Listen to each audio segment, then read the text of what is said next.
Hello everyone और welcome to let's crack competition YouTube channel. दोस्तों, Maratha empire को मैंने पूरी तरीके से उसके जो भी सारे क्वेश्चन हैं कंप्लीट कर दिया है। अब उसके बाद नेक्स्ट टॉपिक को हम आए हैं। मिडेवल हिस्ट्री का ये आखिरी टॉपिक चल रहा है जो कि है यूरोपियों का आगमन, जी के पार्ट 1। तो जो यूरोपीय थे, मतलब अंग्रेज़ों का आगमन जो है ना, मिडेवल हिस्ट्री के टाइम में भी जो उत्तरवर्ती मुग़ल सम्राट थे उनके, जैसे फर्रुखसियार हो गया, उसी के टाइम हो गया था। तो अब उसी के बारे में स्टडी करेंगे और इसके बाद धीरे से हम इंटर कर जाएंगे मॉडर्न हिस्ट्री में दोस्तों। ठीक है, तो दोस्तों subscribe my channel let's crack competition. तो दोस्तों इसमें मोस्ट इम्पॉर्टेंट क्वेश्चन है जो प्रीवियस ईयर एग्जाम में आ चुके हैं और काफ़ी इंपॉर्टेंट है। तो दोस्तों subscribe my channel let's crack competition. तो चलिए शुरुआत करते हैं। देखो दोस्तों सॉरी दोस्तों, थोड़ा खांसी हो गया। इसमें पहला प्रश्न है कि ये मैच करना है, यूरोपीय व्यापारी कंपनियां हैं और दूसरा तरफ है स्थापना वर्ष, यानी ये सब कंपनियां कब इस्टेब्लिश हुई।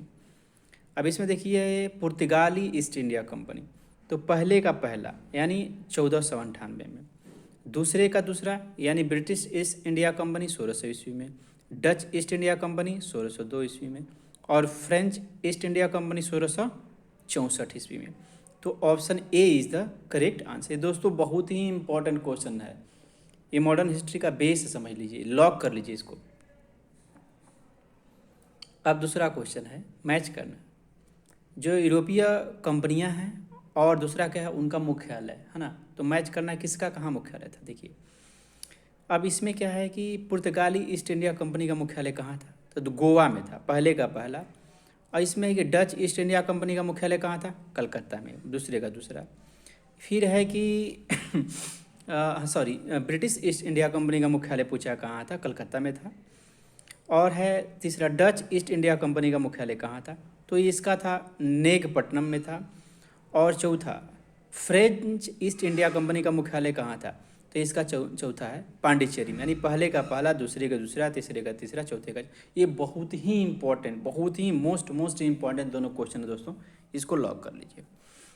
अब दूसरा है कि निम्नलिखित में से किस यूरोपीय व्यापारिक कंपनियों का मध्यकाल में भारत में आगमन हुआ, यानी ब्रिटिश मतलब मिडिवल हिस्ट्री के टाइम में।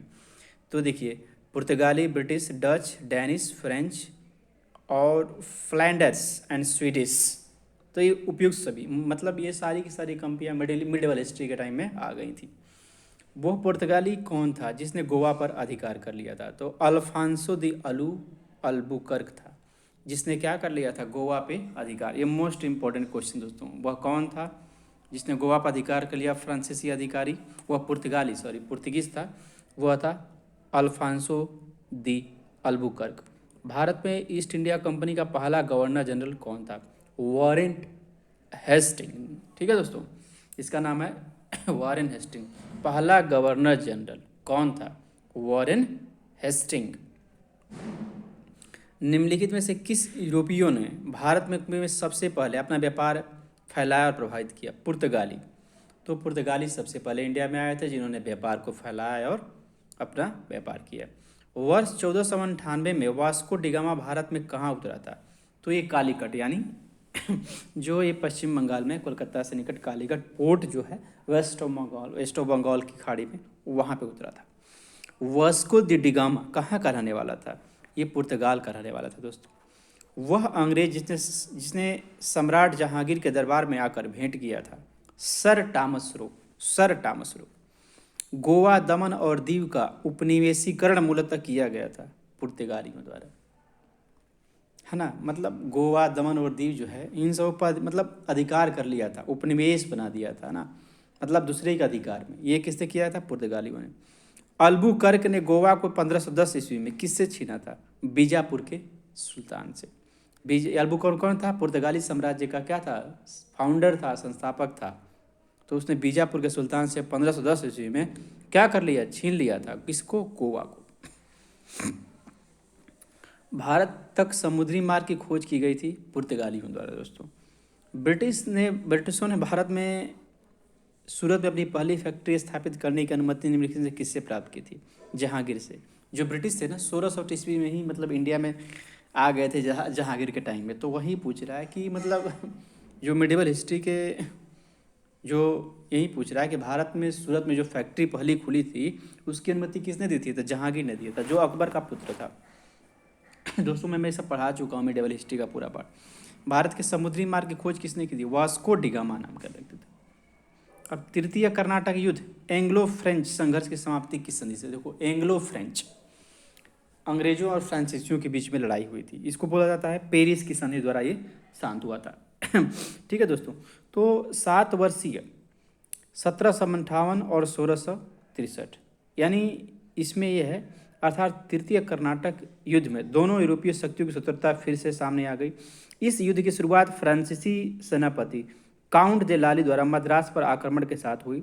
लाली को ब्रिटिश सेनापति सर आयरकुट द्वारा हरा दिया गया। 1761 ईस्वी में ब्रिटिशों ने पांडिचेरी पर कब्जा कर लिया और लाली को जिंजी कराकाइल के समर्पण हेतु बाध्य कर दिया। अतः फ्रांसीसी बांडीवास में लड़े गए तीसरे कर्नाटक युद्ध में हार गए और बाद में यूरोप उन्हें ब्रिटेन के साथ पेरिस की संधि करनी पड़ी। मतलब ये युद्ध जो लड़ा गया था 1758 से लेकर 1763 ईस्वी में, तो ये बांडीवास नामक स्थान पे हुआ था जिसमें अंग्रेजों की विजय हुई थी। किसके बीच हुई? इस युद्ध की शुरुआत फ्रांसीसी सेनापति काउंट दे लाली द्वारा मद्रास पर आक्रमण किया था इसने, और जो ब्रिटिश की तरफ से जो सेनापति था उसका नाम था सर आयरकुट। इसमें अंग्रेज विजयी रहे थे। बहुत ही इंपॉर्टेंट क्वेश्चन है ये, बांडीवास का युद्ध यानी थर्ड एंग्लो फ्रेंच वार। पुर्तगाली कंपनी के भारत पर आगमन का सर्वप्रमुख उद्देश्य क्या था? काली मिर्च और अन्य मसालों के व्यापार पर एकाधिकार करना। जब 17 मई 1498 ईस्वी को वास्को डिगामा कालीकट में उतरा तो किसने उसका स्वागत किया था? कालीकट कोझिकोड के राजा जमोरिन ने।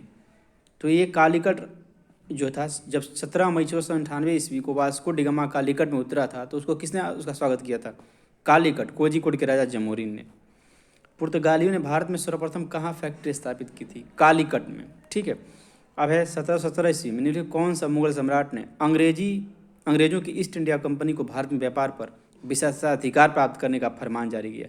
फर्रुखसियार। दोस्तों देख लो, ये उत्तरवर्ती मतलब मुगल जो सम्राट थे उसी के टाइम में, इसीलिए बोला जाता है कि मिडिवल यूरोपियों का आगमन मिडिवल हिस्ट्री के टाइम में ही इनका आगमन शुरू हो गया था। तो वही मुगल सम्राट ने अंग्रेजों की ईस्ट इंडिया कंपनी को भारत में व्यापार करने विशेष अधिकार प्रदान करने का फरमान, फर्रुखसियार था ये 1717 ईस्वी में। क्या इसने किया कि अंग्रेजों को व्यापार करने का विशेष अधिकार दिया इंडिया में। 20वां लास्ट क्वेश्चन है दोस्तों कि ब्रिटिश के साथ बेसिन की संधि निम्नलिखित में से किस पेशवा ने की थी? तो बाजीराव द्वितीय। ये कौन था बाजीराव द्वितीय? ये जो बाजीराव द्वितीय जो था, ये बाजीराव का पुत्र था, नाना साहब के नाम से जाना जाता था। ठीक है, तो इसने यही था। तो दोस्तों इसमें क्या हुआ था कि जो मराठा प्रदेश के राजाओं आपस में संघर्ष चल रहा था, उसमें पूना के निकट हदपसर स्थान पर बाजीराव द्वितीय को यशवंत राव होलकर ने पराजित कर दिया था।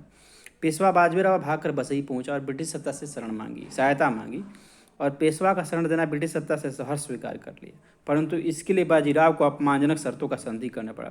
यह संधि 31 अक्टूबर 1802 ईस्वी को, इसके अनुसार पेशवा को अपने यहाँ ब्रिटिश सेना की एक टुकड़ी रखने और खर्चे के लिए 26 लाख रुपए की वार्षिक आय का अपना इलाका ईस्ट इंडिया कंपनी को देने पर सहमत होना पड़ा। संधि की यह शर्त थी कि अन्य राज्य से अपने संबंधों और व्यवहारों को मामलों में पेशवा ईस्ट इंडिया कंपनी के आदेशानुसार काम करेंगे। इस प्रकार मराठा स्वतंत्रता इस संधि के परिणाम स्वरूप ब्रिटिश सत्ता के हाथों में बिक गई। ये मोस्ट इंपॉर्टेंट क्वेश्चन दोस्तों, ये सारे क्वेश्चन इंपॉर्टेंट है। आप इसको सब्सक्राइब कर लें और लाइक कमेंट एंड शेयर दोस्तों। थैंक यू दोस्तों, once again thank you for watching this video.